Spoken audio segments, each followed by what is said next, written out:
भारतीय ज्ञान परंपरा, भाषा, साहित्य और संस्कृति विषय पर आधारित राष्ट्रीय संगोष्ठी का आयोजन श्री संत सावथा माली ग्रामीण महाविद्यालय फुलंब्री में तिथि 16 एवं 17 जनवरी 2026 को किया गया।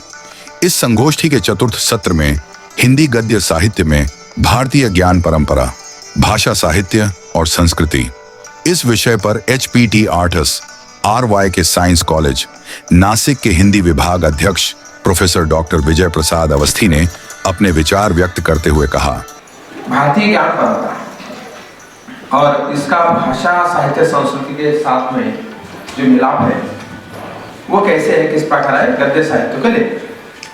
अब जैसे हम पढ़ते हैं ना भारतीय ज्ञान परंपरा, तो सबसे पहले शब्द हमारे मन में जिज्ञासा जागृत होती है कि भारतीय ज्ञान परंपरा है क्या।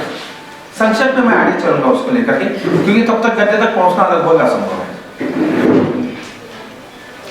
भारतीय शब्द कहने के बाद ही उसकी व्यापकता का अनुमान आपको हो जाता है। भारतीय का मतलब केवल हिंदी का ही नहीं, भारतीय होने का अर्थ है असेतु हिमालय से लेके कन्याकुमारी तक का क्षेत्र, गुजरात से लेके इधर राजस्थान तक का क्षेत्र वर्तमान समय में, और पूर्व के समय में यह अफगानिस्तान तक, इधर बांग्लादेश तक, यहां तक के आने वाला संपूर्ण क्षेत्र। ये तो केवल देश की सीमा हुई, भौगोलिक सीमा हुई, राष्ट्र की अपनी कोई वैसी सीमा नहीं होती। तो उस ढंग से भी हम देखते हैं कि इतनी व्यापकता में आया हुआ जो ज्ञान परंपरा है उस सबका लेखा जोखा अपेक्षित है यहाँ। अब दूसरा विषय है कि इतना बड़ा क्षेत्र भौगोलिक कि केवल ज्ञान परंपरा नहीं, मेरा मानना है कि ज्ञान परंपराएं है। भारत में कई ज्ञान परंपराएं हैं, केवल एक ही नहीं है। संपूर्ण मिलकर हम कहेंगे कि इस परंपरा के हिस्सा, लेकिन उसके और कई सारे स्लाइसेस निकले नहीं। कई सारी परंपराएं हैं अपने यहाँ। हर एक भाषा की ज्ञान परंपरा है, मराठी है, तमिल, तेलुगु, मलयालम, गुजराती, हर एक की, हर एक भाषा का अपना एक साहित्य है। वहां पर प्रचुर मात्रा में ज्ञान है। हम महाराष्ट्र के रहने वाले लोग मराठी भाषा से बड़े सौभाग्यशाली है कि हमको कम से कम 2 भाषाएं तो आती है, मराठी और हिंदी। अब इसमें जितना प्रचुर मात्रा में ज्ञान है उतना ही तमिल, तेलुगु में है। वो सब हम छूट जाता है हमसे विचार करते हुए, क्योंकि हम तक नहीं पहुंच पाता, या हम वहां तक नहीं पहुंच पाते भाषा का बंधन। लेकिन भारतीय कहने के बाद में उसका समावेश इसमें हो जाता है। तो भारतीयता की जो व्याख्या होगी भारतीय साहित्य को लेकर के, वही व्याख्या हम यहाँ पर भी उसको ग्रहित पकड़े। अब इस भारतीय ज्ञान परंपरा के कई सारे आयाम हैं, उनमें से कुछ ही आयामों तक हम पहुंच पाते हैं। लेकिन समग्र रूप से देखते हैं तो इस परंपरा की क्या विशेषताएं होगी, फिर किसे कहेंगे हम? इस भारतीय ज्ञान परंपरा कौन कौन सी विशेषताओं को लेकर के चलता है, प्रवृत्ति क्या है इस परंपरा की, ज्ञान परंपरा की? तो इसका आरंभ तो वैसे ईस्वीसन पूर्व कहे या विक्रम पूर्व कहे, विक्रम पूर्व कहना ज्यादा युक्तिसंगत होगा, जो भारतीय ज्ञान परंपरा की बात चल रही। विक्रम उज्जैनी के जो महाराज थे विक्रम, उनके से लेकर जो काल गणना चली वो ईस्वीसन से भी पूर्व लगभग 57 वर्ष पूर्व चली। तो संपूर्ण दुनिया में तो वैसा ईसा पूर्व कहना के बजाय विक्रम पूर्व कहने की पद्धति रहनी चाहिए थी, और ये सिद्ध है, सबने माना भी है इसको कि काल गणना में भारत सबसे पहले रहा है और 57 वर्ष पहले स्वीकृत है। उसके बावजूद प्रचलन चल पड़ा है कि ईसा पूर्व कहने के बाद। तो विक्रम पूर्व 5000 वर्ष से भी अगर हम पकड़ते हैं वहां से, तो हमारा दैनिक जीवन जीने की पद्धति, जीवन में का हमारा जीवन दर्शन, पड़ोसी के साथ कैसा व्यवहार हो, पशु पक्षियों के साथ में कैसा व्यवहार हो, प्रकृति के साथ में कैसा व्यवहार हो, आपस में मनुष्य का मनुष्य के साथ में कैसा व्यवहार हो, इन सारी बातों पर जो जो चीजें स्थापित होती चली गई और हमने सभ्यता के रूप में स्वीकारा, संस्कृति के रूप में उसको ढाला, वो सारी हमारी ज्ञान परंपरा का हिस्सा बनती चली गई। और एक बड़ा महत्वपूर्ण है कि हमने इसको परंपरा कहा। परंपरा ये सर्कल के तरह होती है, टाइप ऑफ सर्कल, ये खंडित नहीं होती। ये बनेगी, कुछ हद तक स्थिर रहेगी, बिगड़ेगी भी, फिर बनेगी और फिर चलेगी। ट्रेडिशन वैसी नहीं होती। ट्रेडिशन अपने ढंग तक उसको एक मर्यादा होती है। एक कथा है, इसलिए भारतीय ज्ञान परंपरा को सनातन गंगा प्रवाह की तरह बताया जाता है। सनातन गंगा प्रवाह, सनातन जो कंटिन्यूअसली चलता है, कंटिन्यूअस फ्लो है। एक परिवार था और उस परिवार में खाना बनाते हुए जो पराठा होता था उसको आधा फोल्ड करने की पद्धति, बस पता नहीं ठीक थी। अब पता चला कि ऐसा क्यों है, तो कुछ 100 वर्ष पहले उनके परिवार में खपरेल का हुआ करता था सेकने वाला बर्तन, उसका कुछ हिस्सा टूट गया था, तो उसको उस पूरे हिस्से को पूरा करने के लिए आधा ही सेकने की पद्धति वो वैसे ही चली गई, सोचा नहीं करता। अभी अभी हाल ही में एक जगह की ऐसी पद्धति के बारे में पता चला। दक्षिण भारत में एक पुल था नदी के ऊपर, और वहां पर 2 सिपाही दोपहर 12 से लेकर 2 बजे तक ड्यूटी पर लगाया जाता था। संतरियों का पहरा रहा करता था। उन्होंने जाना आना है पुल के ऊपर। एक नए आईपीएस अफसर वहां पर गए और उन्होंने देखा कि ये क्या है कि 12 बजे सिपाही निकल जाते, 2 बजे जाते, हर रोज वो ड्यूटी पर जाते क्यों है, कहाँ जाते हैं, तो पुल पर जाते, क्यों जाते उनको पता नहीं, बस चलिए आए, ट्रेडिशन चलिए आए, बिना सोचे समझे चलिए आए। जब उसका खंगाला गया, उनका ड्यूटी रिकॉर्ड देखा गया, तो पता चला कि कुछ वर्ष पूर्व अंग्रेज बहादुर जो वहां पर थे, उनका परिवार दोपहर में नदी पर आया करता था और इसलिए 12 से लेकर 2 तक उनकी ड्यूटी लगा गई थी। अंग्रेज चले गए, सब चले गए, वो पद्धति वैसी बनी रही, ट्रेडिशन के रूप में बनी रही। उस पर सोचा नहीं कि ऐसा क्यों। लेकिन भारतीय ज्ञान परंपरा की विशेषता क्या है कि भारतीय ज्ञान परंपरा में सोचा जाता है। अगर उसको सुधारने की आवश्यकता है तो सुधार भी किया जाता है, स्वामी विवेकानंद जी ने जैसे सुधार बताया, और फिर उसको नए रूप में आगे लिया जाता है। तो हमको पता है कि चर्चा, विमर्श और प्रश्न पूछना ये भारतीय ज्ञान परंपरा का एक महत्वपूर्ण अविभाज्य अंग है। जैसे मिलिंद प्रश्न बड़े प्रसिद्ध है, भगवान गौतम बुद्ध से जो प्रश्न पूछे गए थे, मिलिंद प्रश्न बड़े, यक्ष प्रश्न बड़े प्रसिद्ध है, नचिकेता ने यम से किया हुआ संवाद बड़ा प्रसिद्ध है, काकभूषुंडी के साथ हुए संवाद के माध्यम से रामायण बाद में सामने आया, और उसमें 200 प्रश्न को पूछने की अनुमति भी है इसमें, क्योंकि हमारे यहाँ पे तो भगवान साक्षात श्री राम जी से भी प्रश्न पूछने की अनुमति रही है, पहले भी रही, बाद में रही, अभी भी प्रश्न है। तो प्रश्न उत्तर करते करते ही हमारा दर्शन जो विकसित हुआ है, आगे बढ़ा है। ये भारतीय ज्ञान परंपरा की विशेषता है। कुल मिला के अगर हम देखते हैं कि भारतीय ज्ञान परंपरा की विशेषताओं में क्या क्या सम्मिलित है, तो एक आध्यात्मिक दृष्टिकोण विकसित हुआ है। गुरु शिष्य परंपरा एक महत्वपूर्ण आयाम रहा है भारतीय ज्ञान परंपरा का। समन्वयवाद एक महत्वपूर्ण रहा है इसका विषय। सहिष्णुता एक इसका महत्वपूर्ण तत्व है। अनुभव आधारित ज्ञान ये बड़ा महत्वपूर्ण हिस्सा है भारतीय ज्ञान परंपरा का। प्रकृति के साथ सामंजस्य ये भी बड़ा महत्वपूर्ण विषय रहा है भारतीय ज्ञान परंपरा। कहीं पर भी जाइए आप चाहे काव्य लीजिए, महाकाव्य लीजिए, गद्य साहित्य लीजिए, ये सारे विषय आपको वहां पर देखने के लिए मिलेंगे। एक बड़ा महत्वपूर्ण है समग्र विकास की अवधारणा। ये भारतीय ज्ञान परंपरा का बड़ा महत्वपूर्ण विषय रहा है।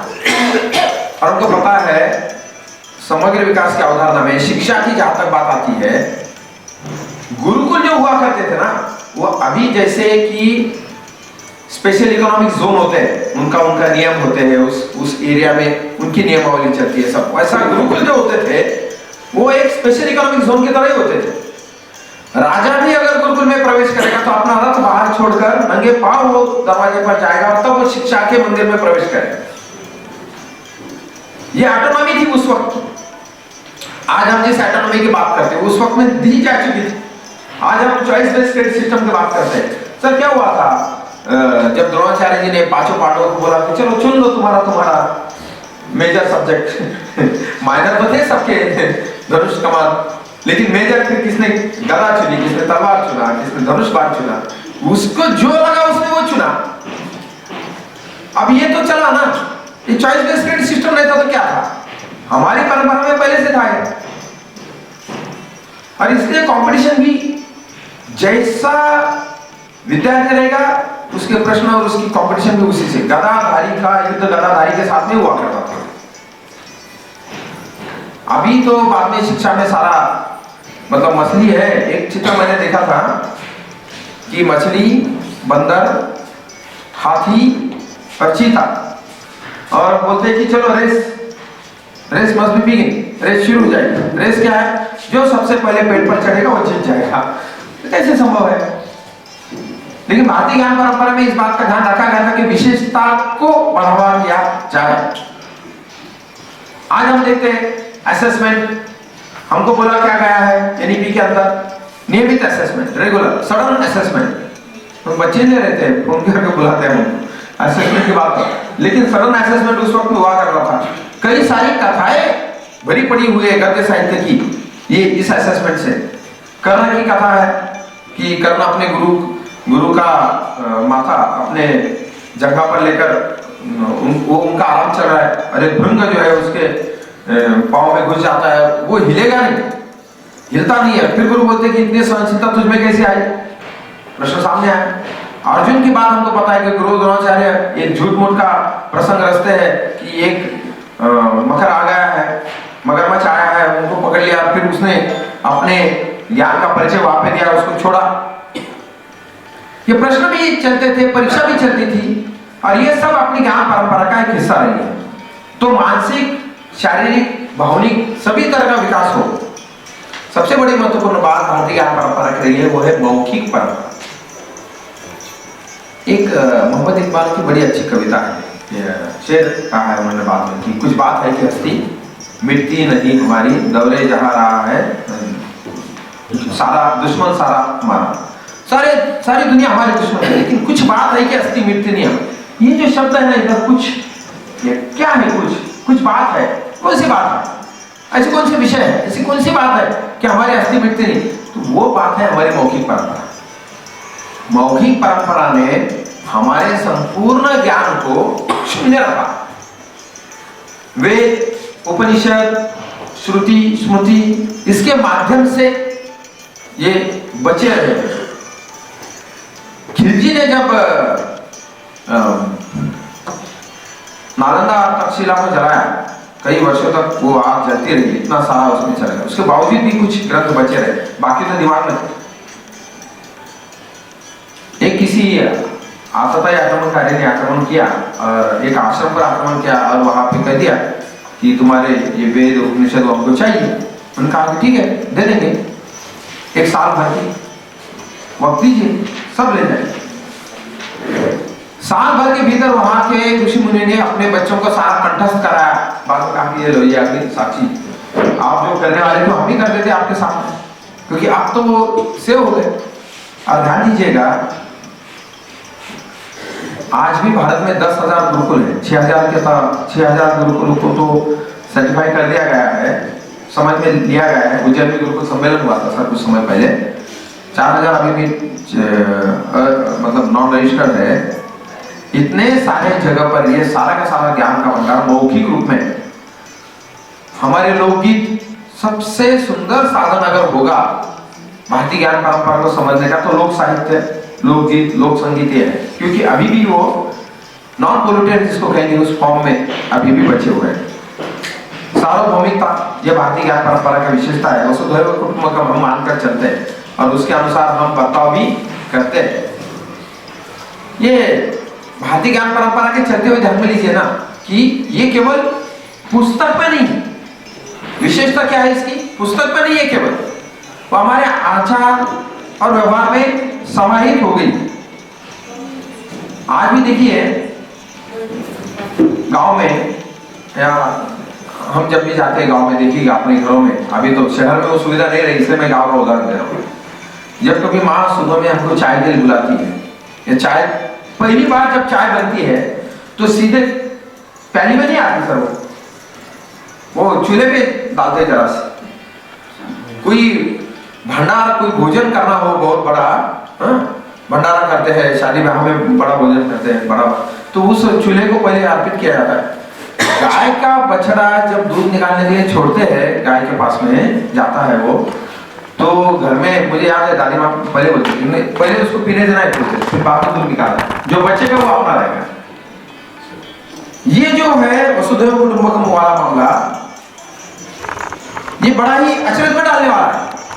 वो इसलिए क्योंकि हमारी भाषाएं भिन्न है, हमारी मान्यताएं भिन्न है, हमारी सोच समझ भिन्न है, सामाजिक स्तर भिन्न है। उसके बावजूद भी संपूर्ण भारत में किसी भी गांव देहात में चले जाओ, कश्मीर से लेकर कन्याकुमारी तक, आप किधर भी चले जाओ, आपको कुछ पद्धतियां एक जैसी मिलेगी। मुझे लगता है कि ज्ञान परंपरा कैसा, मैं संपूर्ण भारत लगभग घुमा हूं, हर एक क्षेत्र में 25-25 दिन रहा हूं। पिछले 16 वर्षों से ये खंड अखंडित चल रहा है।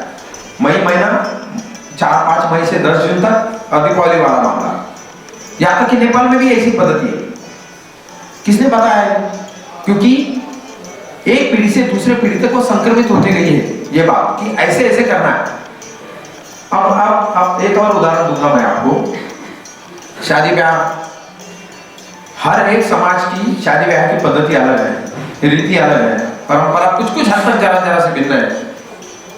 लेकिन संपूर्ण भारत में कुछ कुछ जगहों पर तो ऐसा नहीं है कि बिटिया मतलब बेटा जाता है बिटिया के घर, कुछ जनजाति में उसी पद्धति। लेकिन सभी जगह पर एक कॉमन ट्रेडिशन मुझे देखने के लिए मिली जब भी बात पूछी कि दुल्हन के काका दूल्हे के काका मिलेंगे आपस में, दुल्हन के पिता दूल्हे के पिता मिलेंगे, द्वाराचार जब होता है, मंडप में जब होता है, हल्दी लगाई जाती है।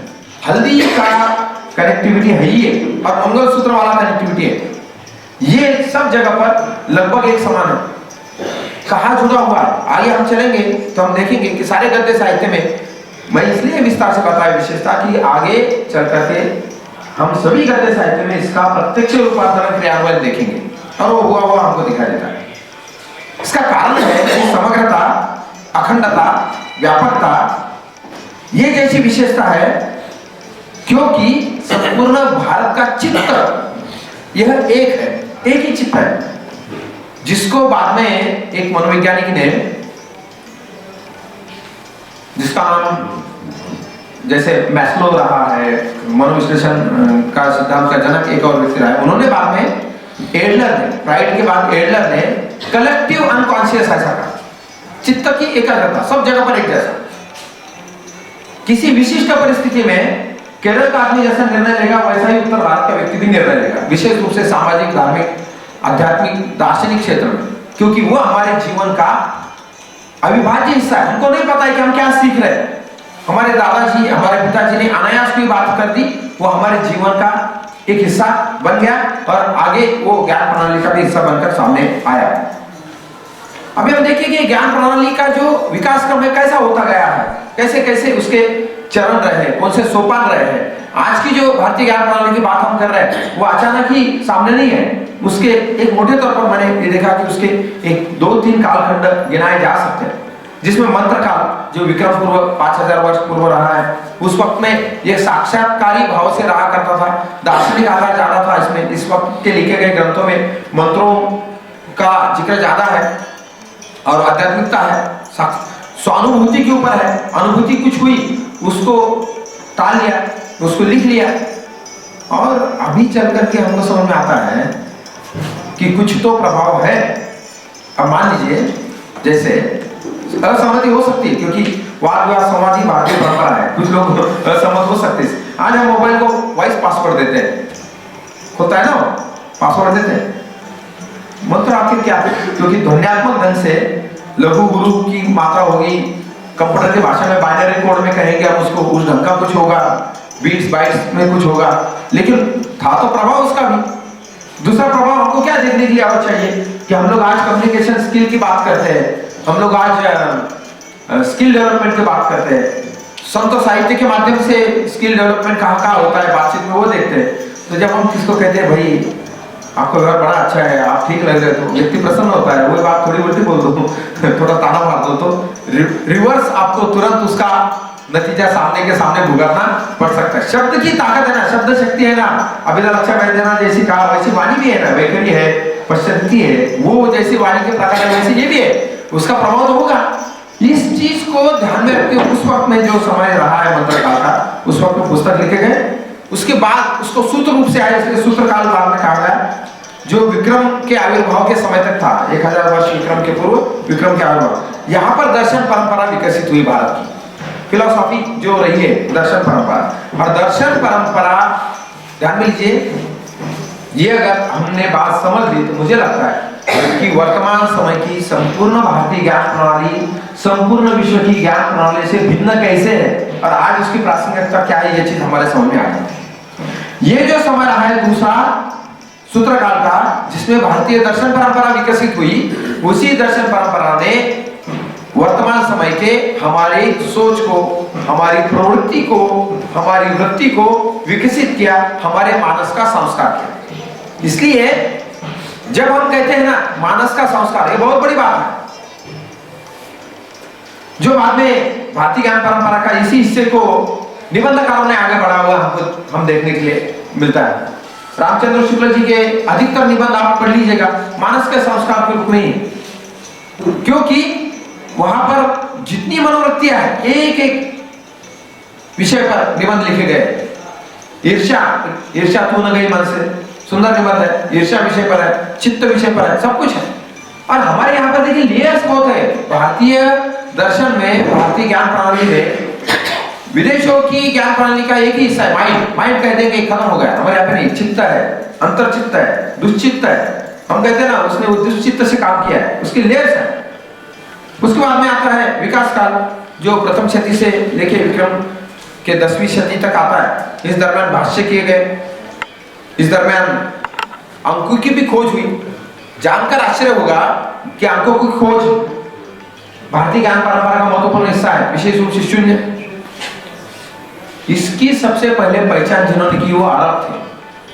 अरब ने यह समझ लिया और उन्होंने अपने यहाँ का पंचतंत्र तक, एक नाम है शासानी का सम्राट था वो अनुशीर नाम से, उन्होंने यहाँ के पंचतंत्र की पूरी पुस्तक को ले गए अपने साथ अरब में। वो अनुवादित हुई अरब भाषा में और अंक तो इतने अपना लिए अरब ने कि बाद में उसको वो फारसी ही कहने लगे शब्द को। बाद में घूम के आया अपने पास में यूरोप से।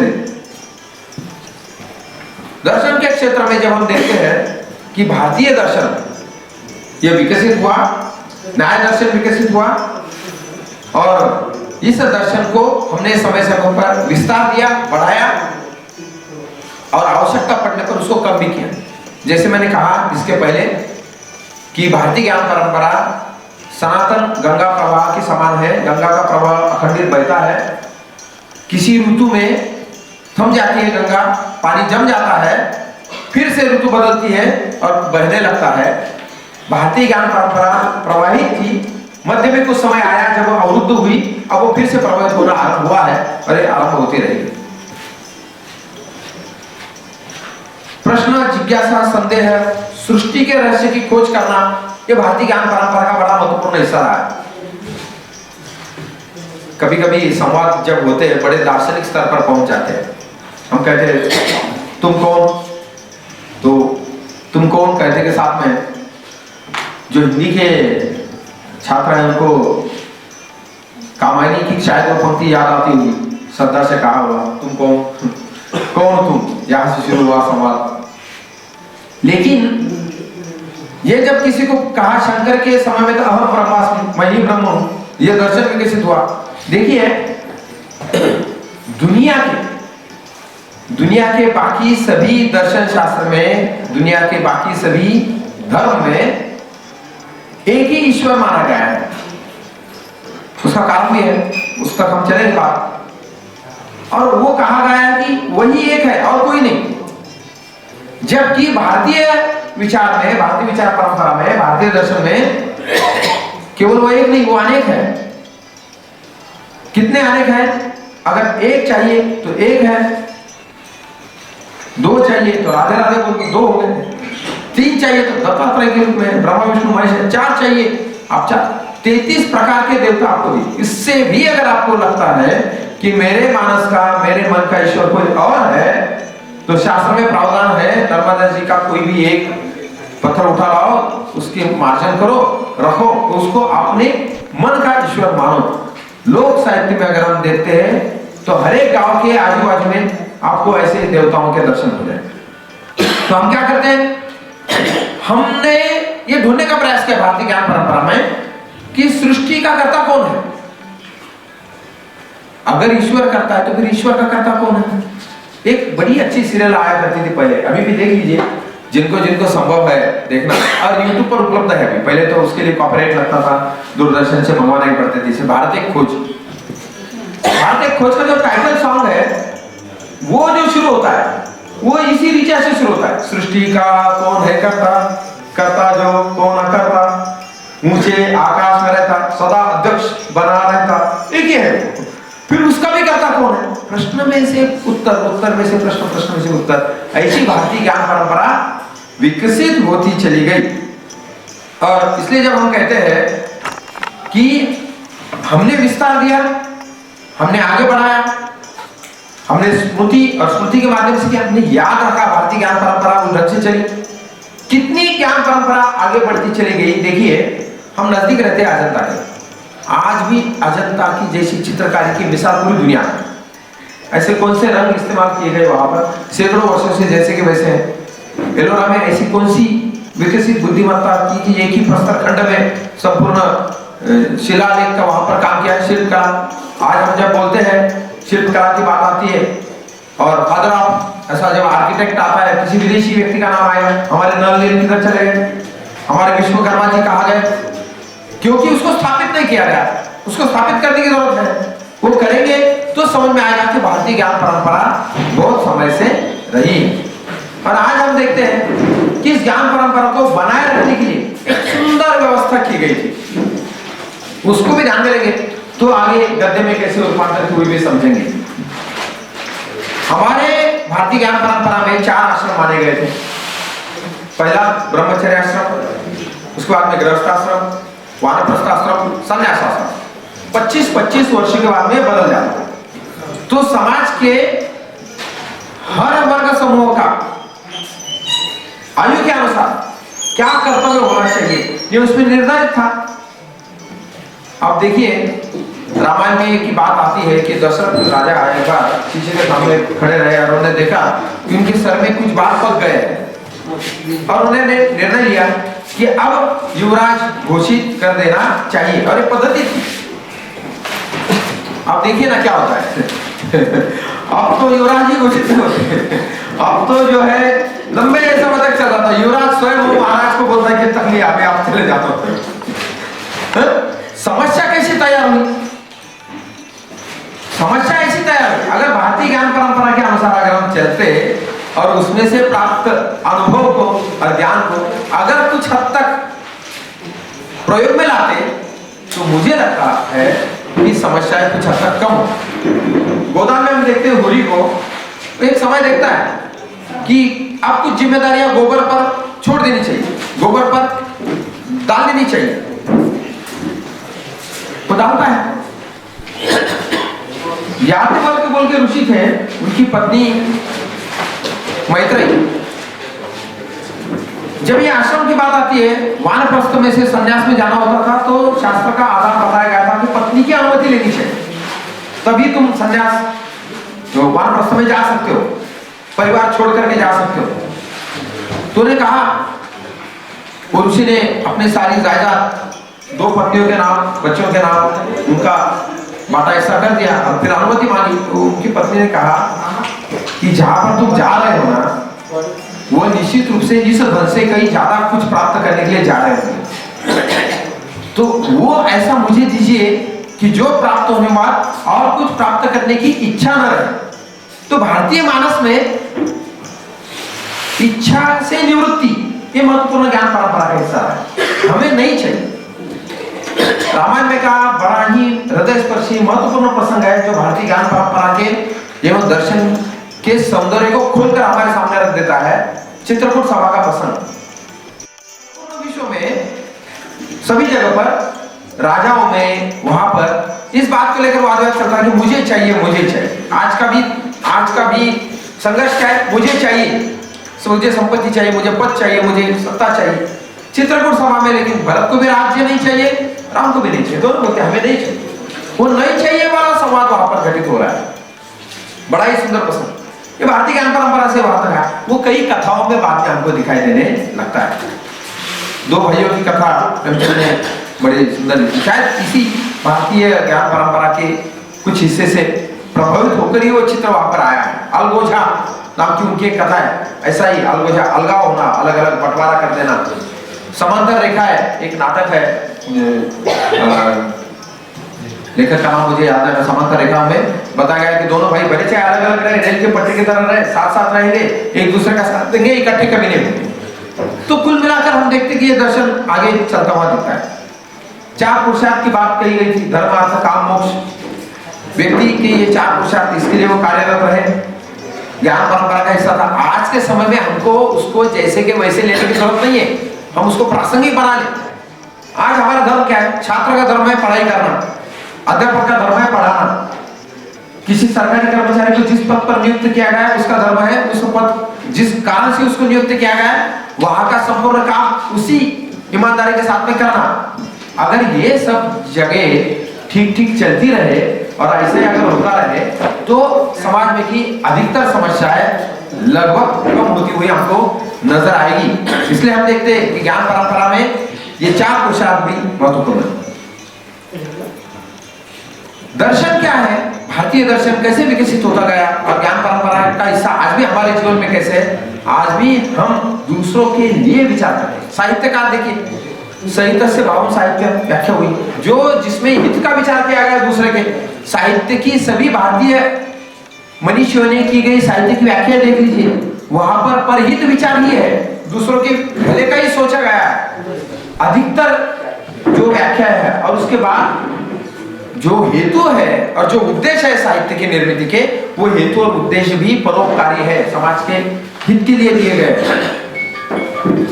एक विदेश में की एक खबर आई थी अखबार में कि एक महिला ने एक केस कर दिया। एक शेर ने एक इंसान को खाने की कोशिश की, जख्मी हुआ बेचारा इंसान और खाया नहीं उस शेर ने, तो लेकिन महिला ने केस कर दिया कि शेर के नैसर्गिक अधिवास पर पाबंदी आई है और उस पर अन्याय हो रहा है।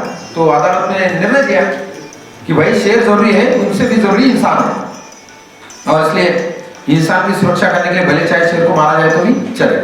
जो आजकल बिहार में चल रहा है नील गाय के बारे में, ये हमारा दर्शन नहीं है। हमारा दर्शन कौन सा है? ये शिवी राजा की जो कथा है कि एक बड़ा पक्षी गरुड़ जो अपना भोजन करने के लिए किसी कबूतर पर झपट्टा मारता है, शिवी उसको आश्रय देता है, और जब वो कहता है कि मेरा भी तो जीवन है, मैं भी तो उसको खाना चाहता हूं, मैं जीवित कैसे रहूंगा, स्वयं का मांस तोड़कर वो उस पक्षी को देता है कि मेरे पास में जो आया है उसकी रक्षा मैं करूं। भारतीय जीवन दर्शन ये है, और ये जब करेंगे तब आगे कुछ ना कुछ बढ़ेगा। तो इच्छा से मुक्ति, ये भारतीयता का एक आधार रहा है। मुझे चाहिए से मुक्ति। एक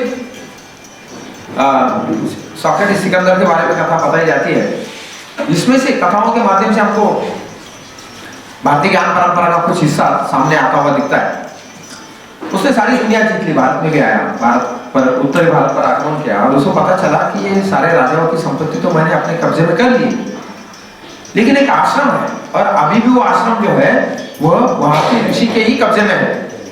जैसे कि स्वायत्त हुआ करता था आश्रम पहले। ये यहाँ पे पहुंचा, देखे नदी बह रही है, नदी के किनारे साधु जी नहा धोकर वहां के बड़े सी चट्टान पर एक पांव पर दूसरा पांव डाले हुए आराम कर रहे हैं।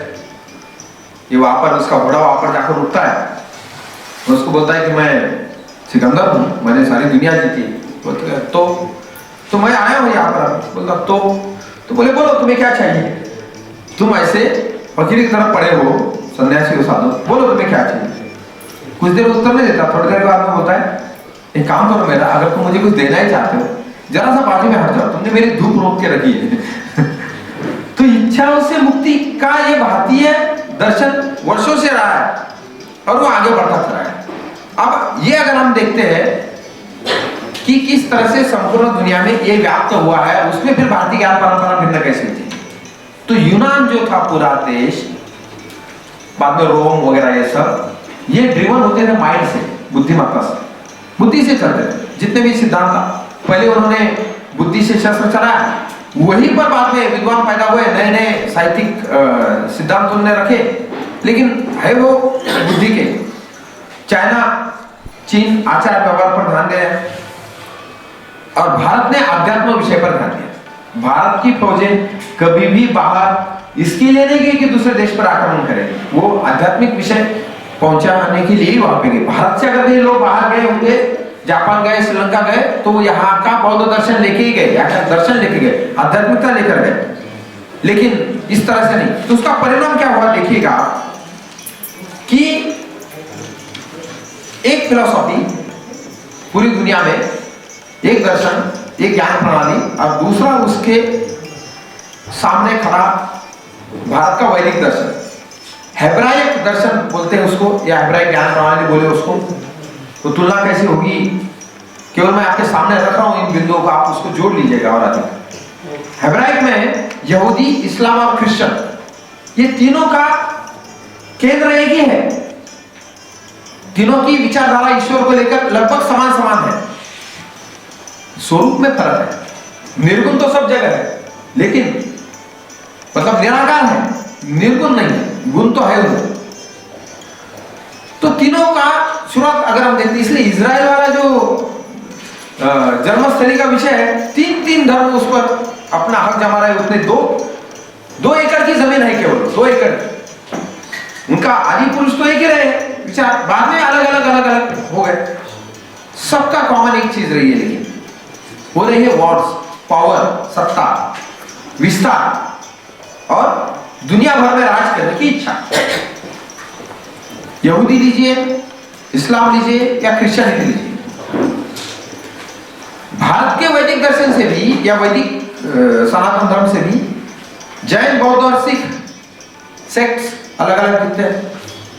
यहां पर भी ऐसा विस्तार हुआ है, लेकिन इन तीनों में भी बहुदेववाद है, जो जिसको मानना चाहे माने, एक ईश्वर ने माने। मित्र भाव है, यहां पर तो कृष्ण मित्र भी है, कृष्ण सखा भी है, कृष्ण से लड़ाई झगड़ा भी हो सकता है, कृष्ण से प्रश्न भी पूछे जा सकते हैं, कृष्ण को ताना दिया जा सकता है, कृष्ण के मित्र को सामने रखकर गोपियां कृष्ण के बारे में भला बुरा कह सकती है। हम ब्रह्मगीत साहब में वो पढ़ चुके हैं उसको। ये सुविधा अन्य किसी भी जगह पर नहीं है। वहां पे समीक्षा करना, चिकित्सा करना जघन्य अपराध की तरह माना जाता है। ज्ञान परंपरा को विकसित होते हुए देखिएगा, फिर से वही आता है प्रश्न उत्तर परंपरा, प्रश्न पूछना, संदेह करना, यह भारतीय ज्ञान परंपरा का प्रमुख हिस्सा रहा है। मैत्र भाव रहा है, सामंजस्य रहा है, समन्वय रहा है, और ये सारी चीजें हमको बाद में गद्य में दिखाई देती है। हमको जब हम पढ़ते हैं, उपन्यास को पढ़ते हैं, हम कहानी को पढ़ते हैं, निबंध को पढ़ते हैं, यहाँ पर हमको ये चीजें दिखाई देती है। तो गद्य साहित्य में जब हम आते हैं, तो साहित्य के भी पहले आती है भाषा। भाषा के माध्यम से साहित्य लिखेंगे। भाषा को जब हम केंद्र में रखकर सोचते हैं, तब ये हेब्राइक, ये तीनों का भी मुख्य केंद्रीय विषय रहा है कंट्रोल। क्रिश्चियन का रहा है पावर, अंग्रेजों ने शस्त्र और शास्त्र को दिया, और 3 ई हमको प्रदान की, इंग्लिश, एजुकेशन, एम्प्लॉयमेंट। और ध्यान दीजिए, जब यहां पर इस 3 विषय को लेकर के आए, मैकॉले साहब ने जो यहाँ का दौरा किया, पूरे भारत में वो घूमे, उन्होंने अपने पिता को जो पत्र लिखा उस पर कहा उन्होंने, और बाद में मैकॉले मिनट्स में भी जिसका जिक्र है 1832 में या उनके संसद में, कि मैं पूरा भारत घूमा, लेकिन मैंने यहाँ पे सांस्कृतिक दृष्टि से गरीब लोग नहीं देखे। अगर यहाँ पर हमको बहुत लंबे समय तक राज करना है, तो हमसे सबसे पहले इनकी संस्कृति पर आघात करना होगा, और वो शिक्षा के माध्यम से संभव है। इसलिए हम शिक्षा व्यवस्था बदलने जा रहे हैं। तो मैकॉले चाहता था कि हमको वो हमारे पूरे भारतीय ज्ञान परंपरा से खंडित करे, चित्त खंडन करे हमारा, और चित्त खंडन करने के लिए ऐसी भाषा हमारे ऊपर थोपे जिस भाषा में हमारी ज्ञान परंपरा का कुछ भी हिस्सा नहीं आएगा, और फिर हम जैसे चाहे वैसे बनाएंगे लोगों को, जो शरीर से तो भारतीय दिखाई देंगे, चित्त से, मन से और बुद्धि से लेकिन अंग्रेज रहेंगे। कुछ कोटेशंस आप देखिए, ताकि भाषा विषय में लेकर भारतीय ज्ञान परंपरा कैसे काम करती है समझ में आएगा, और हमारी सांस्कृतिक मूल्य, हमारे मानवीय मूल्य, हमारा दर्शन से हम कैसे कट जाते हैं अचानक से। उदाहरण देकर मैं आगे चलूंगा। एक फ्रेज है, everything is fair in love and war. जब भी अंग्रेजों में, या जंग और इसमें सब कुछ जायज है, ये भी बोला जाता है। और everything is fair in government. इसका शुद्ध हिंदी में अनुवाद क्या होगा? युद्ध में और प्रेम में सब कुछ जिसको कहेंगे कि जायज है कि नहीं सकते, स्वीकृत है। ऐसा कहीं पढ़ा क्या आपने? संस्कृत में पढ़ा, हिंदी में पढ़ा, मराठी में पढ़ा, किसी भारतीय भाषा में नहीं मिलेगा, क्योंकि है ही नहीं स्वीकृत। यहाँ पे युद्ध के भी नियम हुआ करते थे। शाम ढलने का महाभारत में हम संपूर्ण रूप से देखते हैं ना, रामायण में भी देखते हैं। मैंने पहले भी कहा गदाधारी से युद्ध के भी नियम हुआ करते थे। तो ऐसा तो है ही नहीं। एक भाषा, उस भाषा के माध्यम से हमारा सारा चिंतन, सारा दर्शन, जीवन जीने की पद्धति सब पर प्रश्न चिन्ह लगाकर आगे बढ़ा जा सकता है। और वर्तमान समय में ऐसे विमर्शों का दौर, ऐसे नैरेटिव सेट किए जाते हैं जिसमें कि हमको हमारी जड़ों से कटने का कई सारे प्रसंग सामने आ सकते हैं। सांस्कृतिक दृष्टि से अगर हम देखेंगे तो भारतीय ज्ञान परंपरा संस्कृति को विकसित करती हुई चली गई, और इसको विकसित करने के लिए भाषा और साहित्य ये बड़ा महत्वपूर्ण भूमिका उसकी रही है। हम देखते हैं कालिदास के समय से लेकर अगर हम देखेंगे, वैसे तो अभी आप इस विषय पर गौर कीजिए, कालिदास को क्या बोलते हैं? अंग्रेजी में एक दो जगह पर पढ़ने के लिए मिलता है कि Shakespeare of the east, Kalidas का जन्म, शेक्सपियर का जन्म, शेक्सपियर कालिदास के कई सौ वर्ष बाद हुआ, फिर भी ऐसे क्यों? ये इंडिया का गौरकी, प्रेमचंद, कहा दोनों भिन्न भिन्न है, लेकिन जब तक कि विदेश का दिया हुआ कोई संबोधन यहाँ के साहित्यकारों पर लागू नहीं होगा, हम उसको बड़ा मानेंगे नहीं। ये जो भारतीय मानसिकता है, इसने ज्ञान परंपरा के चैतन्य को खंडित करने का काम किया है। तो हमारी आवश्यकता क्या है? हम सबसे पहले स्वयं को इस न्यूनगंड से बाहर निकालें, क्योंकि हमारा बना दिया गया है कि तुम्हारा कुछ भी किसी काम का है नहीं, जो कुछ भी है ग्रेट सारा पाश्चात्य लोगों का है। पाश्चात्य लोगों का इतिहास ही कितने वर्षों का है? कुल मिला के देखो 2000 तो गिनते हो गए, कुल मिला के देखेंगे 2025 चल रहा है, 25 साल और गिन लो। हमारा ईस्वी पूर्व से भी 5000 वर्षों से चल रहा है ना सब। और इतनी भाषाएं, इतना सांस्कृतिक विविधता, इतनी वैचारिक भिन्नता, इतने दर्शन और दुनिया में किसी जगह पर नहीं है जो हमारी भारतीय ज्ञान परंपरा को सिद्ध करता है। अभी आप इंग्लैंड को लीजिए, अमेरिका को लीजिए, ऑस्ट्रेलिया, कनाडा, जितने भी देश बाकी बचे सारे देशों के लीजिए और गिनिए कौन से देश ने कौन सा दर्शन, कौन सी फिलोसॉफी, कौन से धर्म दिए हैं बोल के। वहां की विविधता क्या दी है? नहीं मिलेगा। लेकिन जो विविधता दी है उसने यहाँ के इस ज्ञान परंपरा को ज्यादा समृद्ध किया है।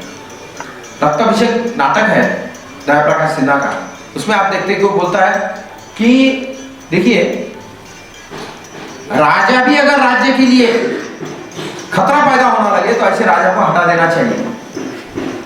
महाभारत में क्या था? महाभारत में एक ऐसे इसकी कथा बताई गई हमें, भले उसको महाकाव्य कह दो आप, लेकिन है कथा, उसमें बड़ी बड़ी कथाएं हैं, और कथाएं सारी भारतीय ज्ञान परंपरा को दर्शाने वाली है, उसको जोड़ने वाली है। भीष्म तो उस राज सिंहासन के केवल रक्षक बोल के रह गए वहां पर, और जब उन्हें महसूस हुआ वो केवल राजा के प्रति कटिबद्ध नहीं, वो उस सिंहासन के प्रति कटिबद्ध रहे, चाहे कोई भी वहां पर बैठे उस सिंहासन पर। नेपथ्य राग मेरा नाम का नाटक है, उज्जैनी के परिप्रेक्ष्य में ये लिया गया भारतीय ज्ञान परंपरा का कई सारा जिक्र इस नाटक में भी आता है। तो उपन्यासों में मैंने आपको कहा कि उपन्यास में गोदान को लीजिए, बाणभट्ट की आत्मकथा लीजिए, या महिला आंचल लीजिए।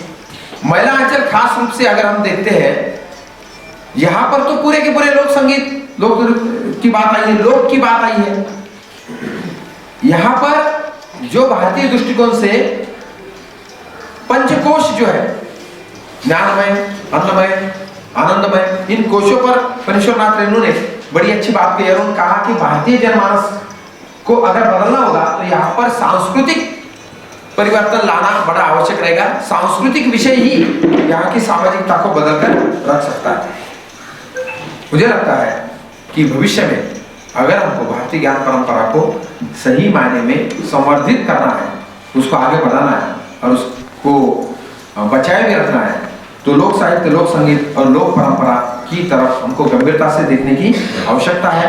और सबसे महत्वपूर्ण बात यही है कि गद्य साहित्य के अध्ययन के लिए, पद्य साहित्य के अध्ययन के लिए भी भारत ने जो रस सिद्धांत संपूर्ण विश्व को दिया है, उसका कोई तोड़ वर्तमान में नहीं है। भले चाहे उसके नाम बदल कर आए, क्रिटिक्स के लिए, क्रिटिसिज्म के लिए पाश्चात्य देश अन्य सिद्धांत हमारे सामने रखे, लेकिन वो सारे अन्य सिद्धांत एक दृष्टिकोण को लेकर के चलने वाले हैं। अगर साहित्य का सही मूल्यांकन अगर किस सिद्धांत के आधार पर अगर किया जा सकता है तो रस सिद्धांत के आधार पर किया जा सकता है, ये निश्चित है।